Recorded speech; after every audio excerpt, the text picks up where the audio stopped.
The first thing Jonah Veer noticed about the alien queen was that she didn't look like one.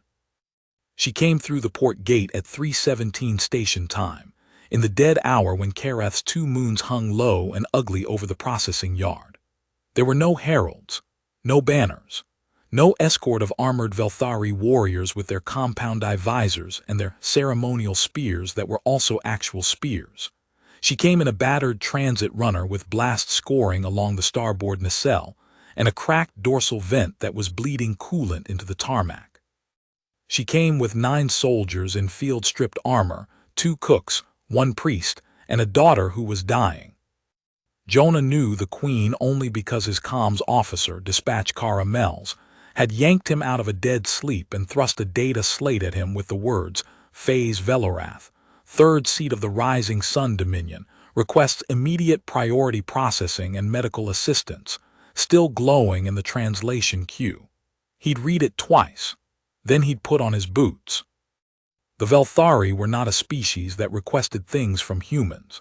In the 31 years since the Dominion had swept through the Delphi Arm and reorganized its 63 inhabited systems into a caste structure so rigid it had its own mythology, the Velthari had issued edicts, proclamations, mandates, and occasionally what their legal scholars called generous expressions of tolerance. They did not request. They were not built for it. The word their priest translators used for request in Standard was borrowed from a verb that originally meant to allow a lesser thing to approach. And yet here was Phase Velorath, 3rd seat of the Rising Sun Dominion, standing in Kareth Station's intake bay with coolant on her boots and her arms wrapped around a child who weighed nothing at all. Jonah Veer had been station administrator for 11 years. Before that, field medic in the Kaelin contested zone for 7 years. Before that, a 22-year-old kid from a water mining settlement on Petra's Reach who had joined the Colonial Medical Corps because it was either that or inherit his father's debt. He'd seen a great many things that he hadn't expected to see. He'd learned early that the universe did not organize itself around human expectations. He did not bow when Velorath turned to face him. He didn't do it as a statement. He simply forgot to, because his eyes had already moved to the child. She was perhaps 10 years old by Velthari developmental reckoning, 8 by human, and she was the color of old copper that had gone green at the edges. The Velthari were naturally bronze-skinned with iridescent undertones, like something between insect and gemstone. This child was faded. The iridescence had gone flat. Her breathing was visible even from across the intake bay, a shallow, rapid flutter that Jonah recognized from triage work, the kind of breathing a body does when it stopped trusting the process. Administrator. The Queen's voice came through his earpiece a half-second after her mouth moved, his translator running standard Velthari decode. Her voice was not what he'd expected either. He'd expected the register queens used in proclamations, resonant, modulated, layered with the subharmonic undertone that was the Velthari biological indicator of high caste. This was flat, tired. The translator gave him the standard equivalent, but he'd learned enough Velthari over 11 years to catch the original. She was using the informal diminutive register, the way you talked to a merchant, the way you talked when you'd stopped performing. Your phase, he said, which was the correct Velthari honorific for a 3rd-tier sovereign. Her eyes, 4 of them in the Velthari arrangement, 2 forward-facing and 2 lateral, moved across his face in the way that, after years of working with the species, he'd learned to read as assessment rather than threat. She was taking his measure. She did it the way his first field commander had done it, fast, thorough, looking for the thing beneath the thing. My daughter, she said, not as introduction, as summary. I can see her. He was already moving, not toward Velorath, toward the child. What's her name? The Queen made a sound that his translator rendered as silence, which meant it was a sound his translator had no category for.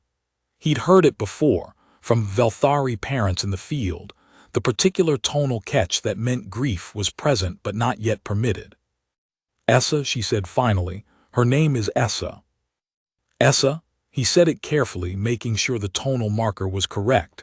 In Velthari, the rising inflection on a child's name acknowledged their unfixed status, still becoming. How long has she been like this? 14 ship days. 14 days. The flutter in those lungs had been going for 14 days, and the Queen had flown. He did the navigation math automatically, the habit of 11 years, from the deep Velthari core systems to this border outpost in a battered transit runner with a cracked coolant vent. Not to an imperial medical citadel.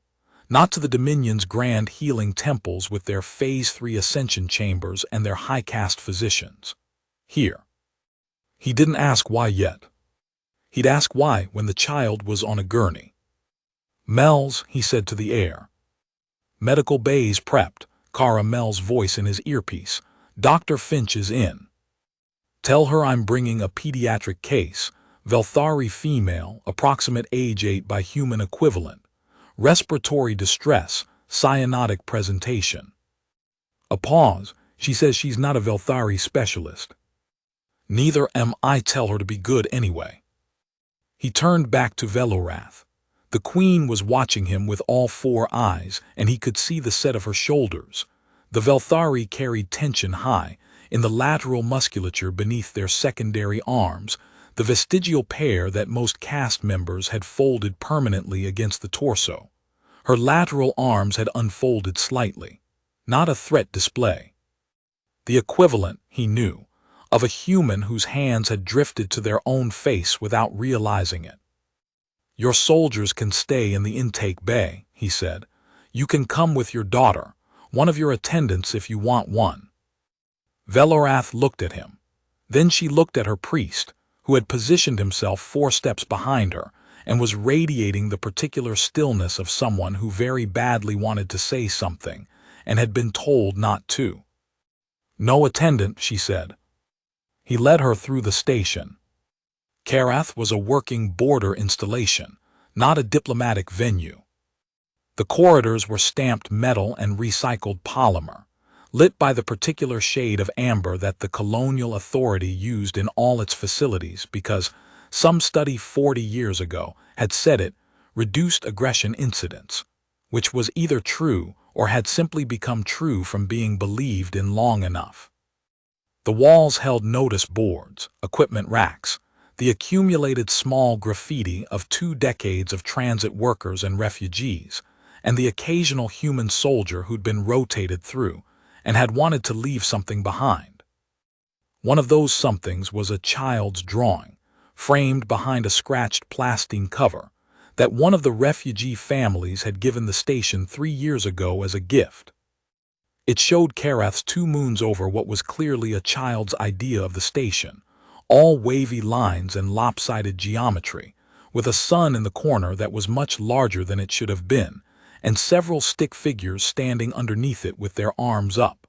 The child had written something in cramped phonetic standard underneath. I was safe here. Jonah had walked past it several thousand times. He didn't think about it anymore. Velorath stopped. He realized 2 steps later, turned back. The Queen was standing in front of the drawing. She had Essa in her arms. She'd refused the gurney in the intake bay. Some instinct he understood without asking, and Essa's head was against her shoulder, eyes half closed, breathing that terrible shallow flutter. Velorath looked at the drawing for perhaps 5 seconds. Then she looked at Jonah with an expression he couldn't translate because the Velthari didn't have a specific expression for it.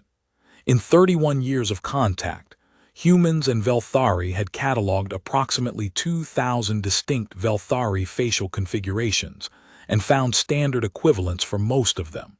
This one wasn't in the catalog. He decided it might be the same face humans made.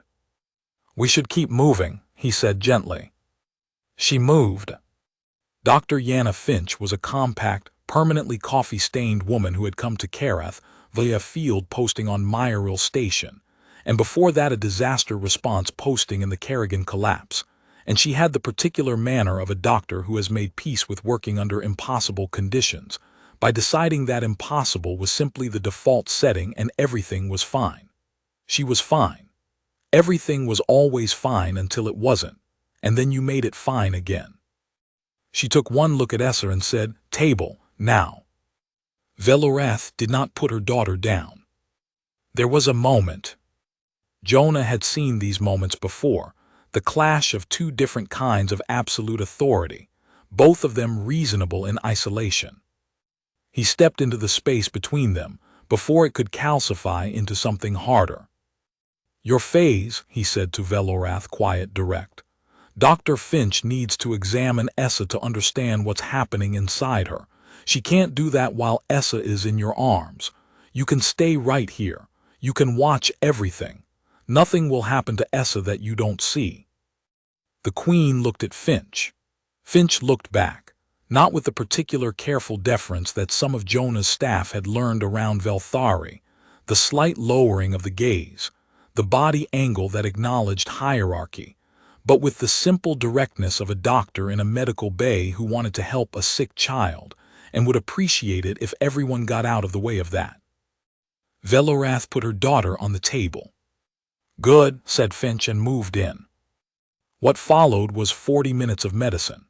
Not ceremony, not protocol, not the elaborate phase classification rituals that the Velthari healing system required before any treatment could be administered. The assessment of caste, the determination of phase status, the consultation of the phase register to confirm that the treatment category matched the patient's designated life tier. Just medicine. The scanner array, the atmospheric sample, the blood work that Finch ran twice because she'd never run Velthari pediatric blood work before and wanted to be certain. The steady low commentary she kept up for Essa's benefit in a voice that didn't change register whether she was talking to the child or to her own diagnostic system. "Okay, Essa," she said, running the rib scanner. "This is going to be cold for about 3 seconds. Ready? 1, 2, 3. Essa flinched, then looked at Finch. "Sorry," said Finch. "Always cold. It's a design flaw. Somebody should fix it." She made a face at the scanner. "You hear that? Design flaw. 10 years and they still haven't fixed the design flaw." The ghost of something moved across Essa's face. Not quite a smile, the precursor to one. Jonah was watching the Queen. Velorath was standing at the edge of the medical bay, arms folded, her primary arms, with her lateral arms still slightly extended, that unconscious tension gesture. She was watching Finch work with an expression that shifted every few seconds through registers Jonah had no name for. He went to stand beside her, not too close, close enough. "She's good," he said, not to be reassuring because it was true. Velorath said nothing. "Has Essa been treated before, since this started?" A pause. "We attempted the Phase 3 Ascension rites." He parsed that carefully. The Phase 3 Ascension rites were what the Velthari did when a Phase 2 citizen was deteriorating. A classification-based healing process involving high-caste physicians who could administer the upper-tier medical interventions that were, by Dominion law, restricted to citizens who had been formally elevated to Phase 3 status. To receive Phase 3 medical care, you had to be Phase 3. To be Phase 3, you had to be assessed, evaluated, and confirmed worthy of elevation. Essa was Phase 2. A sovereign's daughter, but in the Velthari system, sovereignty was not inheritable without the phase ceremony. She had not yet been formally elevated. "The high-caste physicians," he said carefully, "they couldn't treat her without the elevation." "They could not treat her," Velorath said, and her voice had a particular flatness that was not the flatness of absence, but of something compressed very hard until it could no longer move, because she had not yet been determined worthy of Phase 3. He stood with that for a moment. "And the ceremony itself, the elevation, requires a minimum of 60 of her days of preparation and formal assessment." Another pause. "She has perhaps 20 days remaining." He looked at Essa on the table, at Finch bending over the scanner readout with her habitual frown, at the small chest still fluttering with that shallow, rapid breath. "You came here," he said. "I had heard." Velorath stopped, started again. There are things said in certain quarters about the border stations, about what humans do. What things? She turned to look at him with all four eyes, and in the amber light of the medical bay, she looked less like a galactic sovereign and more like a parent at the end of something. Standing in a corridor she'd never expected to be standing in, having run out of corridors she knew.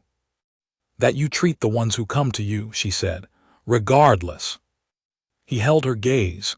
Regardless, he confirmed. Finch came across the bay.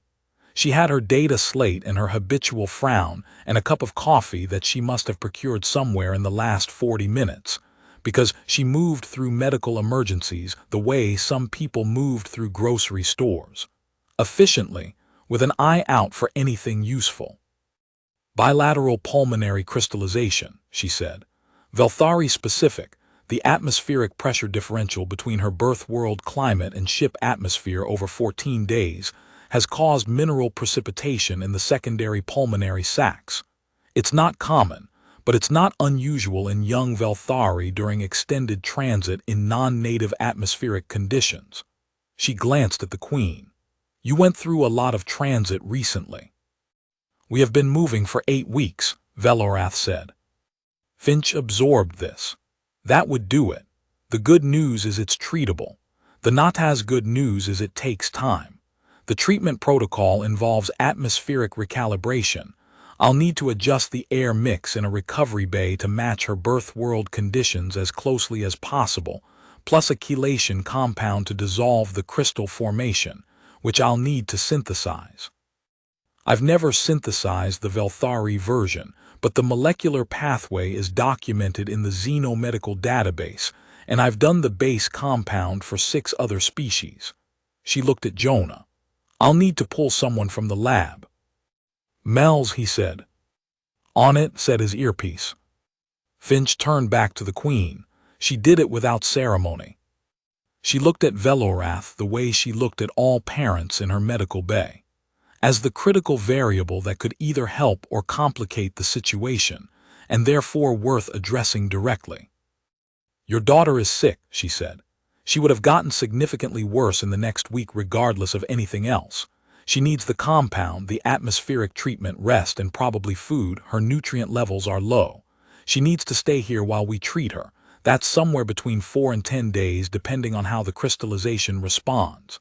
A pause. She can have whatever she wants in her recovery room. Music, lighting, temperature, whatever she needs to feel safe. She can have you in there with her whenever you want. Velorath looked at her. You require no phase assessment. Finch blinked. I require a diagnosis and a treatment plan. I have both. She picked up her coffee. Do you have dietary restrictions for her, things she won't eat or can't? Another one of those silences that contained something Jonah's translator couldn't reach. She is fond of sweet things, Velorath said at last, very quietly. I'll see what we have, said Finch and walked back to her daughter. The recovery room was number 7. It was not a grand room. It was a station recovery room. A bed calibrated to standard humanoid dimensions but adjustable, a reading lamp with a warmth dial, a window that showed the tarmac and the 2 moons beyond it, a small shelf where patients had historically left things behind, a book, a child's toy, a pressed flower sealed in plastine that had been there since before Jonah arrived and that he had never moved, a chair beside the bed. Velorath carried Essa and herself. Jonah walked ahead and adjusted the atmospheric regulator to what Finch had specified, the particular mineral-rich oxygen mix of the Velthari core worlds, heavier than standard, smelling faintly of something between iron and sea. He watched Essa breathe it in and saw the flutter in her chest ease, just slightly, just the beginning of ease. He brought the chair around to the side of the bed, where the Queen could see the door. Your soldiers, he said. They'll want to eat. We have a commissary. One of my staff can show them. They will not need. They've been in a transit runner for however long it took you to get here. They'll want to eat. He said it simply, without argument. My people will feed yours. She looked at him. You are not afraid of us. He thought about it. Not currently. You were, she said, not accusatory. Observational, the Velthari mode that was their version of curiosity. Your species was afraid of us. My species was afraid of what you represented, he said. That's not quite the same thing. You came in a transit runner with a cracked coolant vent. He glanced at Essa, who had her eyes open now, looking at the ceiling with the particular quality of attention that children had when they were listening to adult conversation and pretending not to. You came because you were out of options. That's not something I'm afraid of. That's something I understand. The Queen was quiet. Essa turned her head and looked at Jonah directly, and it was the first time she'd done that, looked at him with intention rather than incidentally. And her eyes were the same for arrangement as her mother's, but the coloring was different, flecked with something gold that the Queen's did not have. Are you the ruler of this place? Essa asked. Her standard was formal and careful, the kind of standard taught in high-caste Velthari schools. Precise grammar, minimal idiom. I'm the administrator, he said, which is a kind of ruler, a minor kind. My mother is a phase Velorath, Essa said, third seat of the Rising Sun Dominion. I know. She is a very important ruler. I know that too. Essa seemed to be weighing something. Her breathing was still the flutter, but a slightly easier flutter. She came to a minor station because the important places would not help me. In Jonah's peripheral vision, the Queen's lateral arms tightened.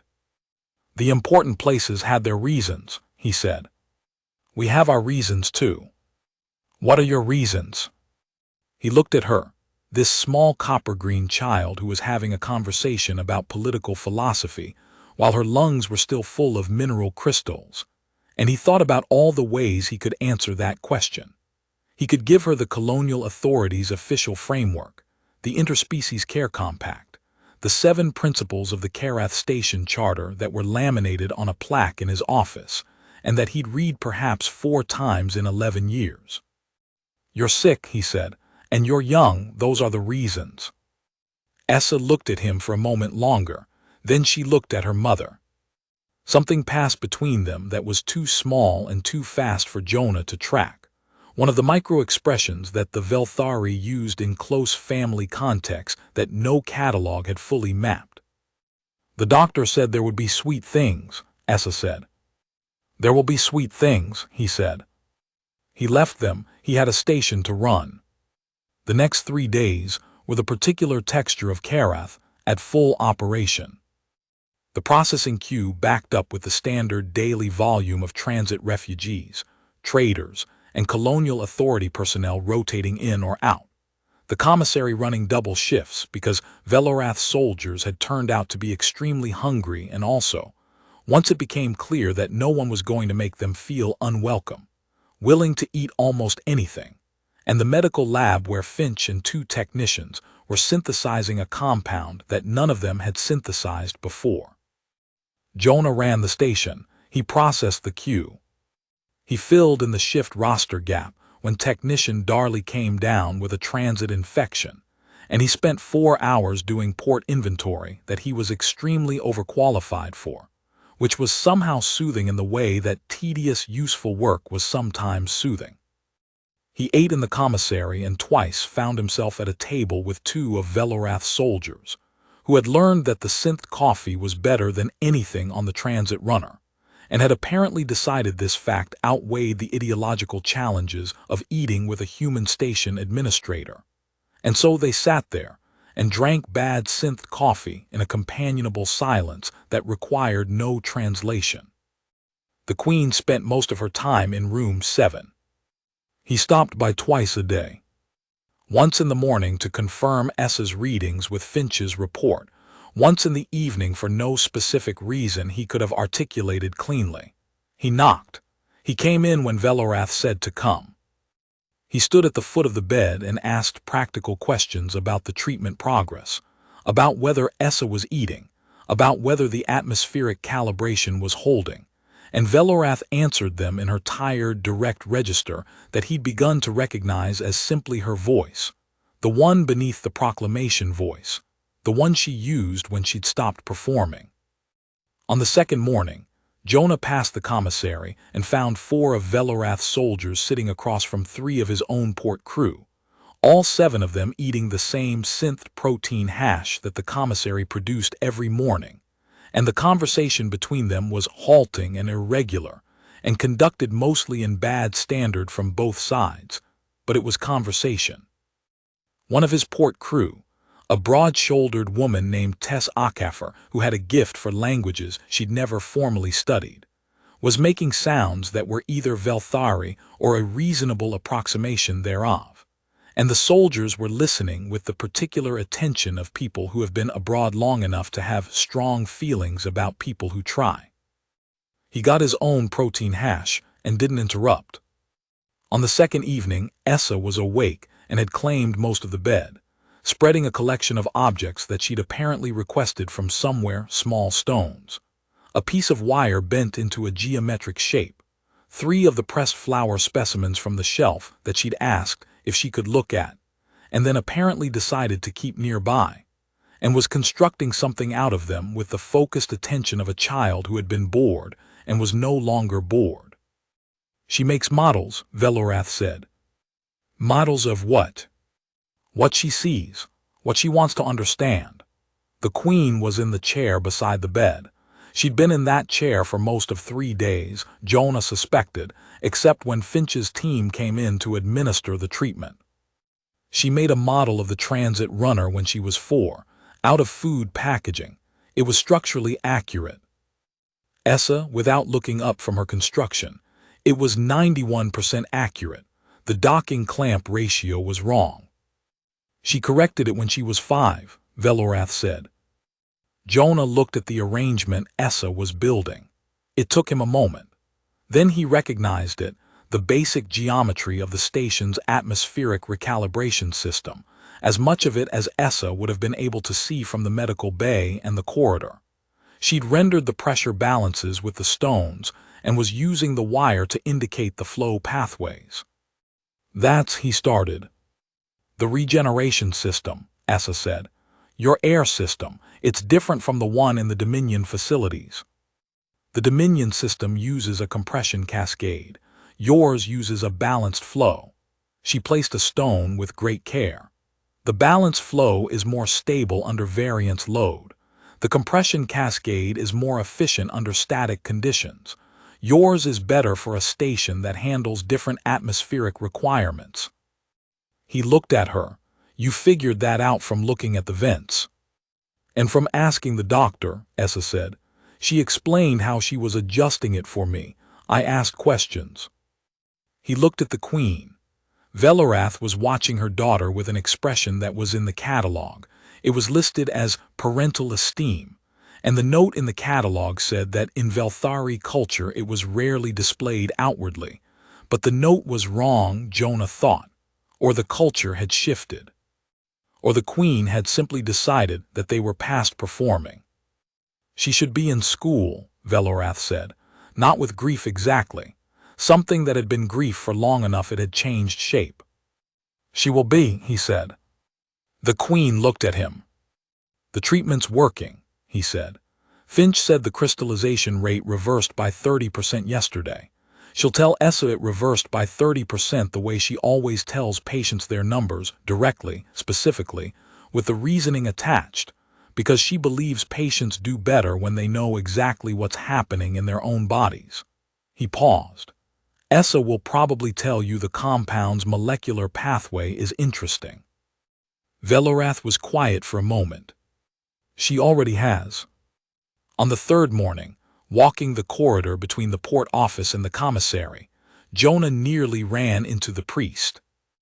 The man had been walking laps of the station. Jonah had gathered, since the first day, moving through the corridors with the deliberate pace of someone doing something between exercise and thought.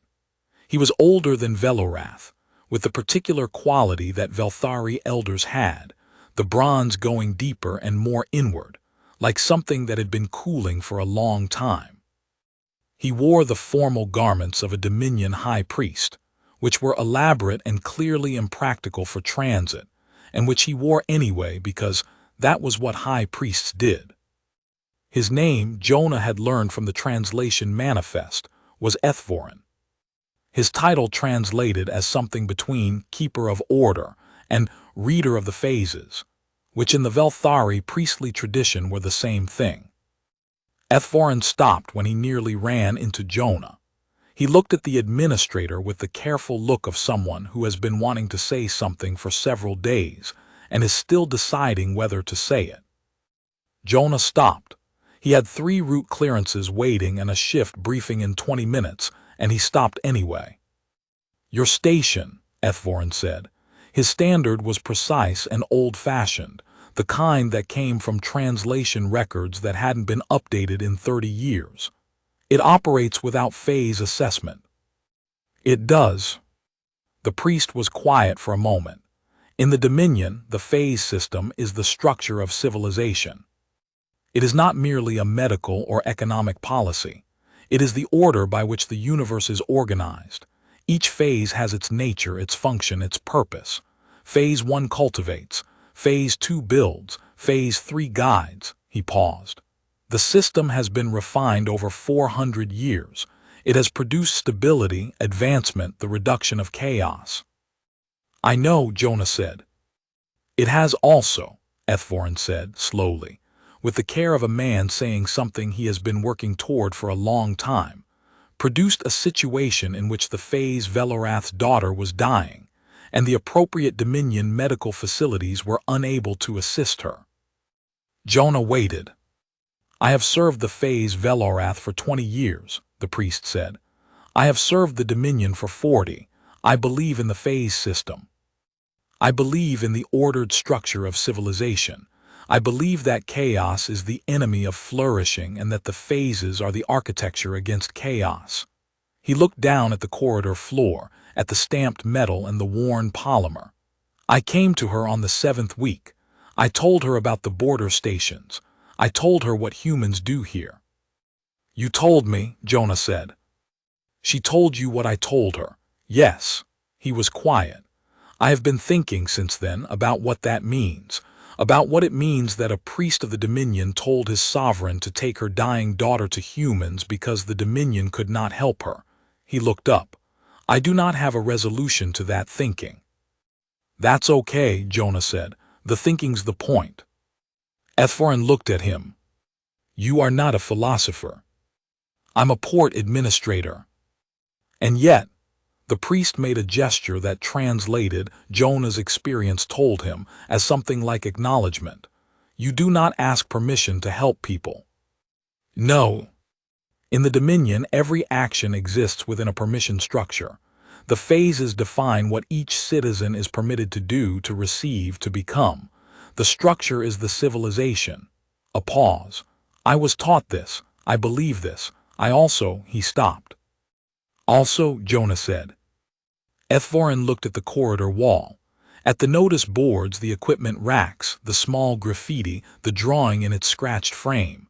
"I was safe here."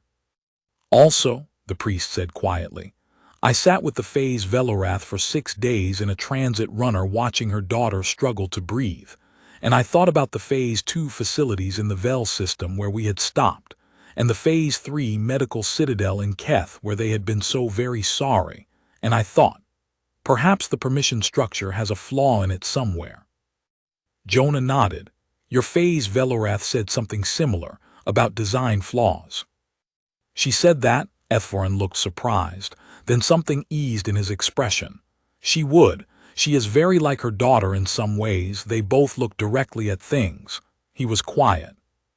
"When the Phase Velorath was a young woman, before she held the 3rd seat, she told me once that the phase system was correct in its philosophy but potentially improvable in its specifics. I was horrified.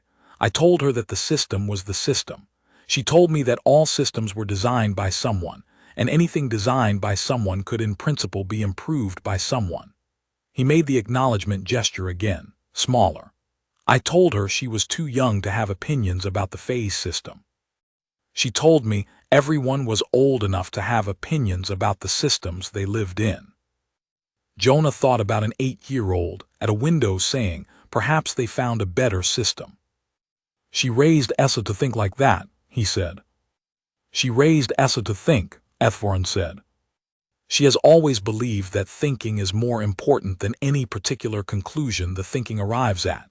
He picked up his walking pace again, resuming the slow circuit he'd been making. I have been thinking, Administrator Veer, for 72 hours.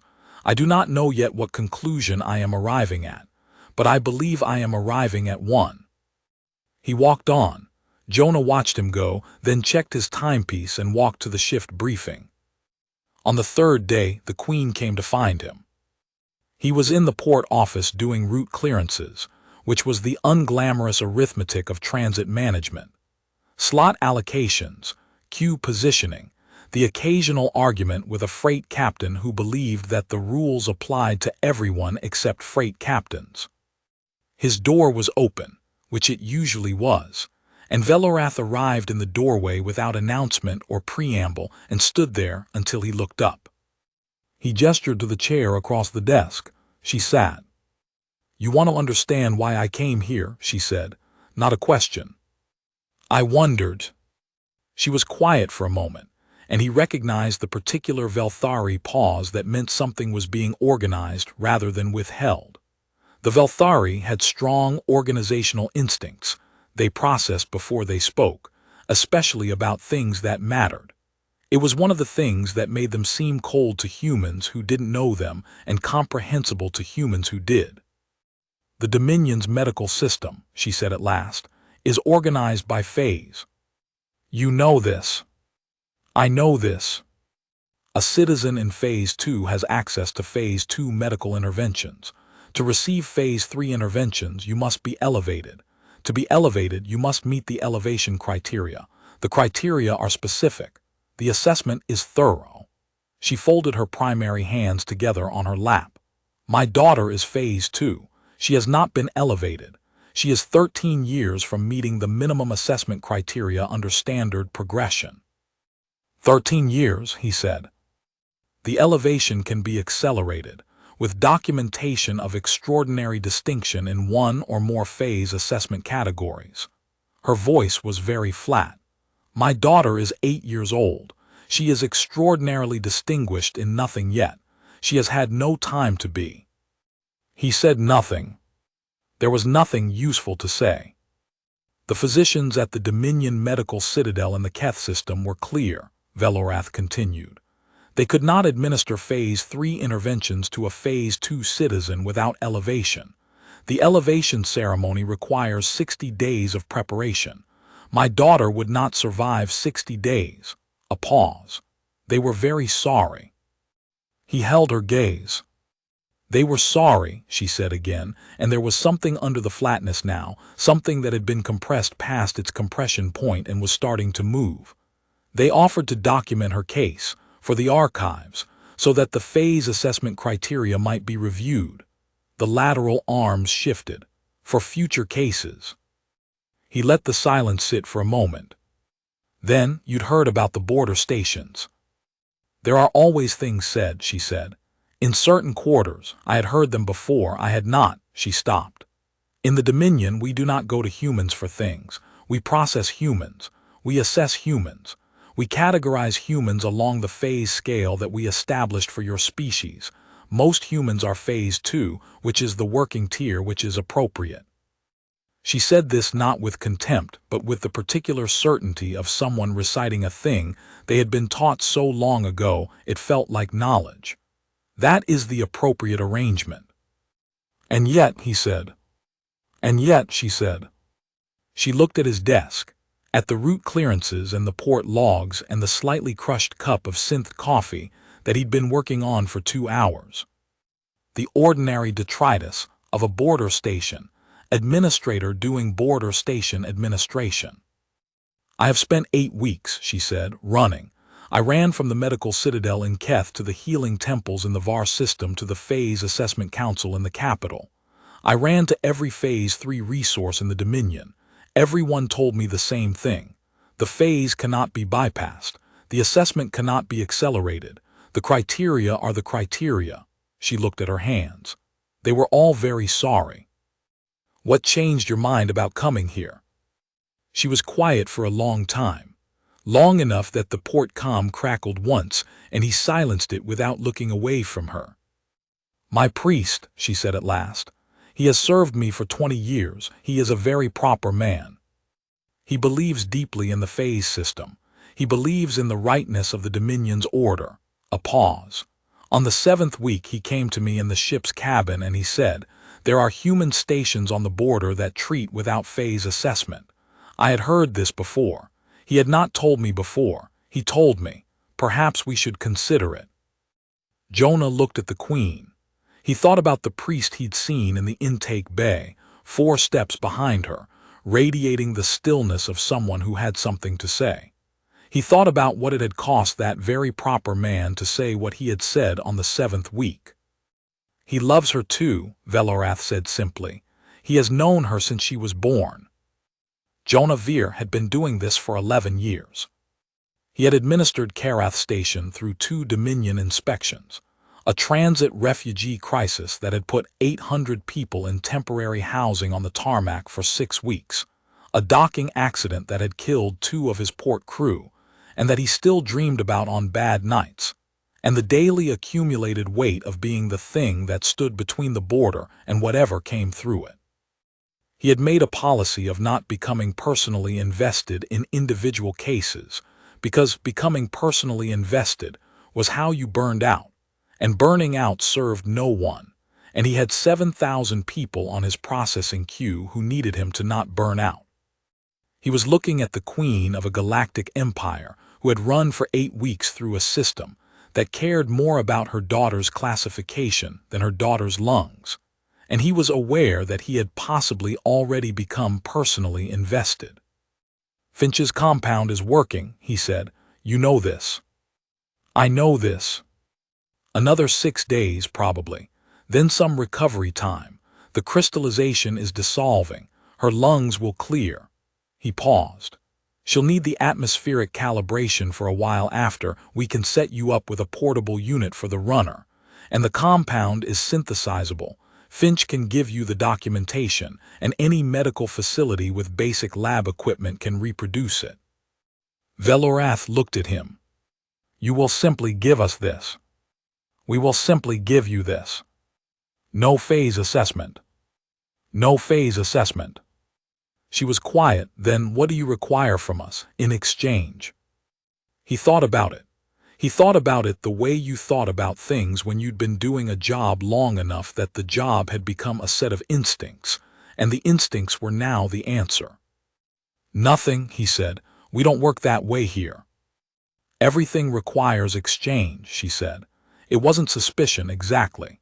It was the Velthari cosmology, the one so deeply embedded it operated like gravity.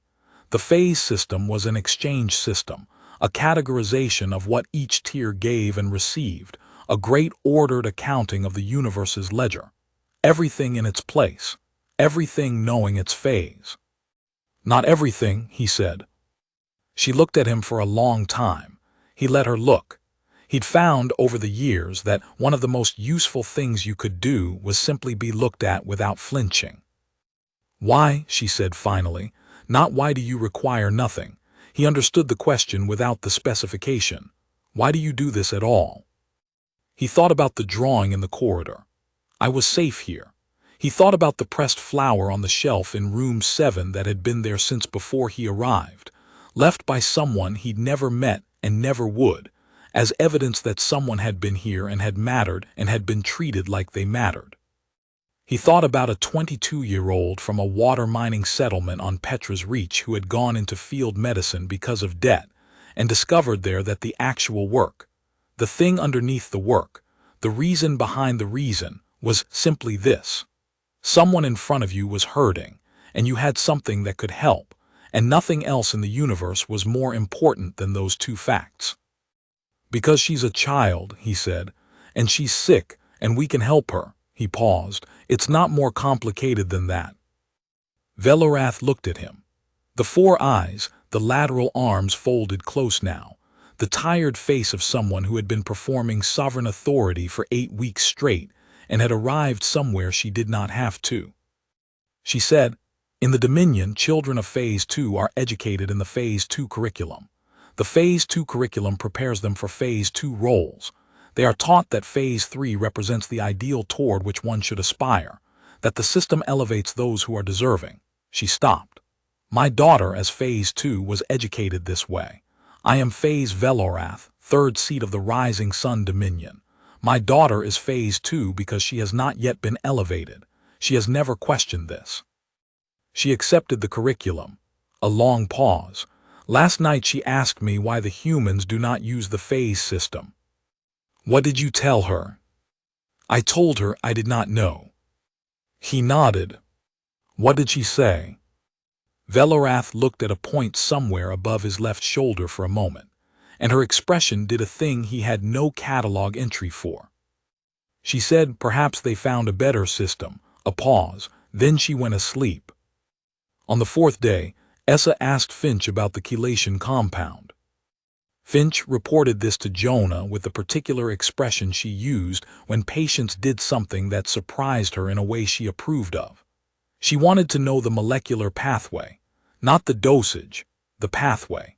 How the compound identifies the crystal formation, why it binds to the specific mineral structure, what the mechanism is that allows it to dissolve the crystals without affecting the surrounding tissue. What did you tell her? I told her. Finch refilled her coffee. I walked her through the whole thing. She asked about 400 questions. Some of them were very good questions. One of them I didn't have an immediate answer to, and I had to look it up. Which one? She wanted to know why the binding mechanism works across different Velthari atmospheric variant groups. There are 3 subvariants of Velthari pulmonary structure that evolved in different climate regions, and she wanted to know whether the compound's efficacy differed across them. The documentation doesn't cover it. I had to run a quick projection model. Finch's mouth did the thing that was her smile.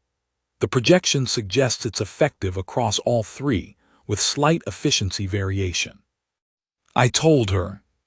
She said she would want to verify experimentally before accepting the projection as conclusive. Jonah looked at his chief medical officer. She's 8 years old. She's a very good 8 years old, Finch said. On the 5th day, Tess Akafer, the port crew member with the instinct for language, had apparently reached some kind of communicative threshold with the Velthari soldiers, because Jonah found her giving them a walking tour of the port systems. Not a formal tour. The informal kind, where someone who is fond of a place shows it to people who are unfamiliar with it, pointing out the things that matter and explaining why they matter in the slightly too enthusiastic way of someone who has waited a long time for someone to ask. The soldiers were listening. They had the body language of people who were interested in engineering, and had found some, which Jonah had learned to recognize after years of processing species, whose military populations tended to be technically minded. One of them, a large female with combat scarring along her secondary arm, was asking questions that Akafer was answering in the halting approximation Velthari she'd been developing for 5 days. Jonah stood in the corridor doorway and watched for a moment. He thought about the Phase 2 curriculum that Essa had described, the one that prepared Phase 2 citizens for Phase 2 roles, that told them Phase 3 was the ideal they should aspire to.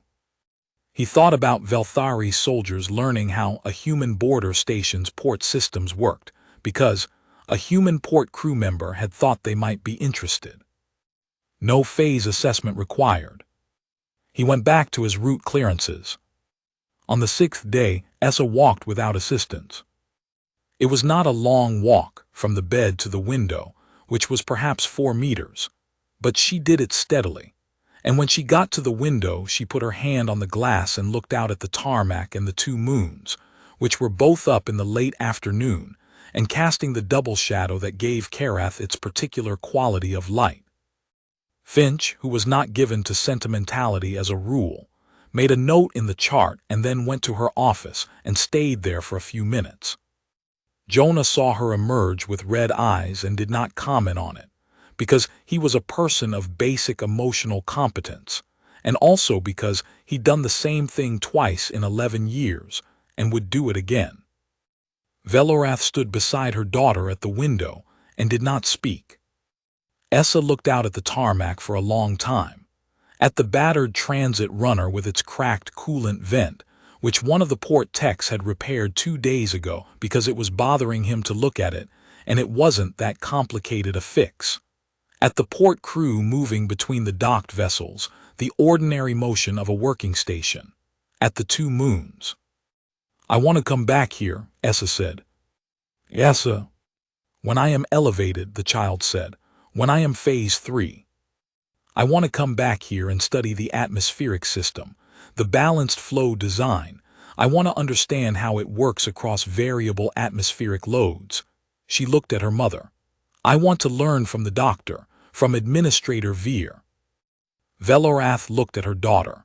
Then she looked at Jonah, who was standing at the doorway trying to be unobtrusive, which he was aware he was not very good at.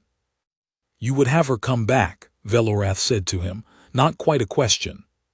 "She's welcome," he said. "As phase 2.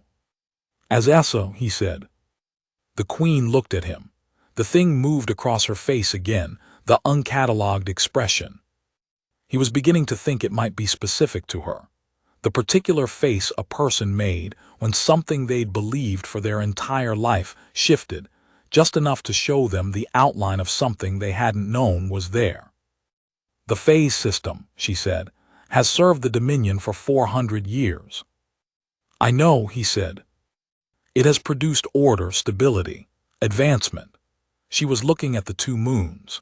"It has also, apparently, produced a situation in which a sovereign's child can be dying and the appropriate authorities can explain, with great precision and regret, exactly why they cannot help her." He said nothing. There wasn't anything useful to say that she wasn't already saying herself. "I am not suggesting," Velorath said, "that the system is wrong." She paused. "I am suggesting that perhaps the system has a design flaw."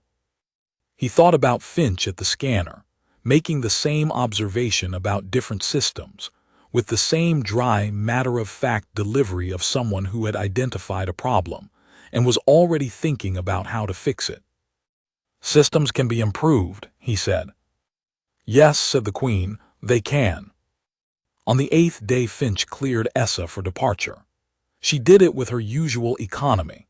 The scan results, the compound dosage schedule for the next 30 days, the documentation for reproducing the compound at any basic medical facility, the portable atmospheric calibration unit she'd modified from stock to match Essa's specifications. She gave all of this to Velorath in the medical bay, with Essa sitting on the table in her traveling clothes swinging her feet, and eating something sweet that the commissary had managed to produce from its limited confectionery stock, and that Essa had eaten every morning for the last 6 days, with the focused attention she brought to everything. "You should follow up in 30 days, Finch said. "Any phase 2 facility can run the scan. You're looking for crystal recurrence, there shouldn't be any but check." She looked at Essa. No heavy atmospheric variance for 60 days. If you have to transit through a non-native atmospheric environment, use the calibration unit. And eat." Essa, mouthful of something sweet. "I am eating." "Eat more." "Your nutrient levels are still lower than I want." Finch picked up her coffee. "Any questions?" "About the compound synthesis," Essa said. "The documentation specifies a chelation rate of—" "It's in the documentation," Finch said. "Read the documentation." "I have read the documentation." "Read it again." Finch's mouth did the thing that Jonah had learned was her smile. "It gets more interesting the second time." In the port yard, the transit runner's engines were warming. Velorath's soldiers had loaded their gear with the efficient speed of people who had been in enough transit to have strong opinions about loading efficiency. The priest was already aboard, having spent 6 days in what Jonah gathered was a state of profound theological reconsideration that had not yet reached any conclusions but had produced, Judging by the number of times Jonah had seen him walking laps of the commissary in the late-night hours, a great deal of internal motion. Jonah walked with the Queen and Essa to the gate. At the gate, Essa stopped and turned back to look at the station. The stamped metal exterior, the amber-lit windows, the tarmac and the two moons, the port crew going about the ordinary work of a border installation. "I will come back," she said, not to Jonah specifically. To the station itself, the way children sometimes spoke to places that had mattered to them, addressing the place directly rather than any of its inhabitants, acknowledging something that was not quite a promise but was larger than an intention. "We'll be here," Jonah said. Essa turned and looked at him. In the late Karath light she was more copper than green now, the iridescence starting to come back to her skin, the flat faded quality retreating. She would grow into the four-eyed arrangement, he thought, and into whatever Velthari adult she was going to become, and he had the strong intuition, the medic's intuition, the 11-year administrator's intuition, that she was going to be someone that the universe was going to have opinions about. "Thank you," she said. In Velthari, not standard, carefully correct register for the formal expression of gratitude to a person of equal standing. Equal standing, not lesser, not a phase 2 acknowledging a superior, equal. He answered in Velthari, the three-syllable response that translated literally as "the thing required no gratitude," but that meant, in the register Essa had used, something closer to it, was simply what was right. She smiled at him, the first full smile he'd seen from her in 8 days. Then she went up the ramp, and the ramp closed. Velorath had been standing slightly apart during this exchange, which he understood now as something she did when Essa was in a moment, gave the moment its space. She turned to Jonah when the ramp closed. She was Phase Velorath, third seat of the Rising Sun Dominion. Her voice had its register back, he noticed. The resonant layered register of high caste and sovereign authority, but underneath it, or perhaps woven into it now, was the other voice. The tired direct one. The one she used when she wasn't performing. "I will make a report to the Dominion Council," she said, "about this station, about what was done here." He nodded. "I do not know what that report will produce," she said. "The Council has its positions, the phase system has its parameters," a pause, "but I will make the report." "That's all you can do," he said. "It may change nothing." "It may change something," he said. "You can't know until you do it." She looked at him for a moment, and he had the brief strange sensation of being in the assessment gaze again, the four-eyed look of someone taking measure, but this time it felt different from the intake bay. Less like evaluation, more like recognition. The particular look of someone who has seen something they weren't expecting to see and is deciding what to do with it. "The drawing," she said, "in the corridor." "Yes. I was safe here." Her standard pronunciation was perfect. She'd been listening to it for 8 days. "Someone drew that. A child, we think. It was a gift. From a family we processed through about 3 years ago." She nodded slowly. "They were Phase 2. He smiled just slightly. "They were a family." The engines changed pitch. The runner was ready. Velorath, Phase of the third seat of the Rising Sun Dominion, looked at Jonah Veer, administrator of a border station, and said, "You treated her like royalty." "I treated her like a child who was sick," he said, "which is what she was." She said nothing for a moment. Then, "In the Dominion, those two things are different." "Here," he said, "they're the same thing." He meant it the way he meant everything he said at the gate, directly, without performance, without the awareness that she was who she was and he was what he was. He was a minor ruler of a minor station on the edge of the known world, and she was a sovereign of an empire that had reorganized 63 systems, and neither of those things changed what was true, which was that a child had been sick and they had helped her, and that was the entirety of what mattered. Velorath turned and walked up the ramp. The ramp closed. The engines wound up to transit pitch, and the runner taxied to the launch strip, and Jonah stood at the gate and watched it go. Cara Mells appeared beside him, which she did at moments like this, having a reliable instinct for when the administrator was going to be standing at a gate, staring at empty airspace. "Queue's backed up again," she said. "It always is," he said. "Freight captain in Bay 2 wants to argue about his slot allocation. Tell him I'll be there in 5 minutes. And Dr. Finch says Essa left a model in room 7, the atmospheric system. She says, do you want to keep it or?" "Keep it," he said. He watched the runner's drive flare reduce to a point of light and then nothing, the ordinary vanishment of something that had passed through and gone on. He thought about the Queen's report to the Dominion Council. He thought about what it would do and what it wouldn't do, and the long patience required of anyone who understood that the world moved slowly and mostly sideways, and that what you could do was simply do the right thing in the corner of it you had been given, and trust that some of it accumulated. He thought about the child at the window saying, "I want to come back here."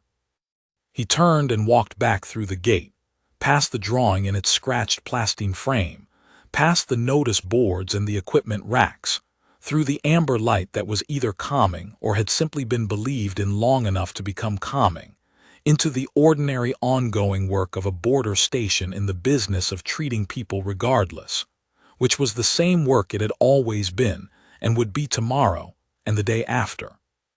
The freight captain was waiting. He went to deal with the freight captain.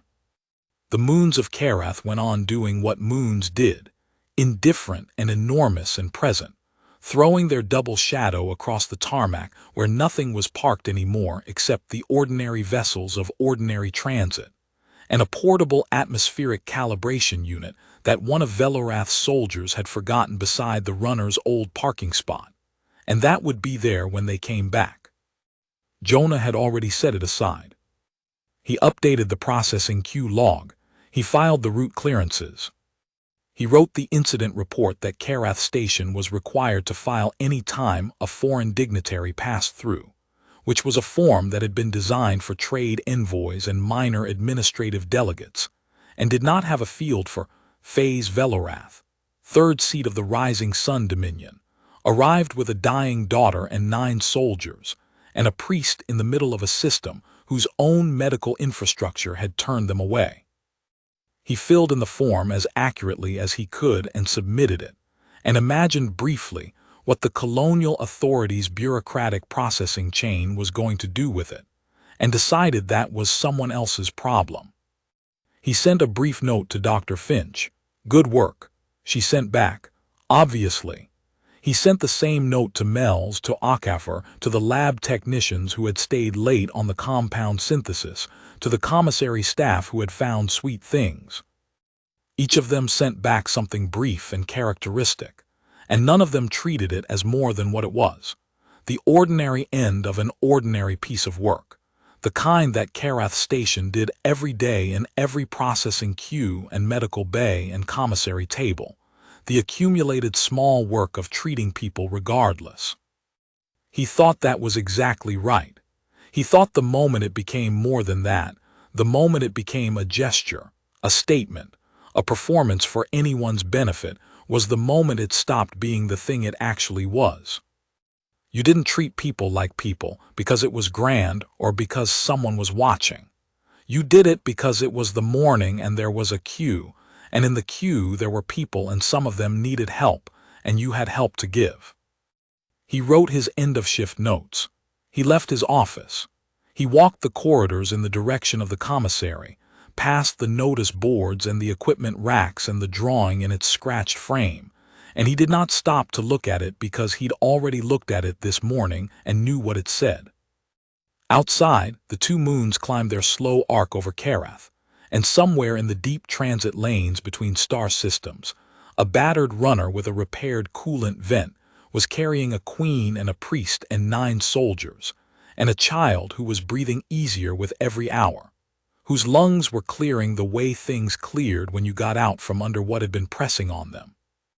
When the weight of the classification and the phase and the assessment, and all the elaborate machinery of who you were permitted to be simply moved aside and let you breathe. The portable calibration unit sat on the tarmac where it had been left. In room 7, the model remained on the shelf beside the pressed flower, small stones and bent wire arranged into the geometry of a system that moved air where it needed to go without hierarchy, without assessment, without asking anything of the air except that it was air and that it was needed. The station kept running. That was the whole of it, and it was enough.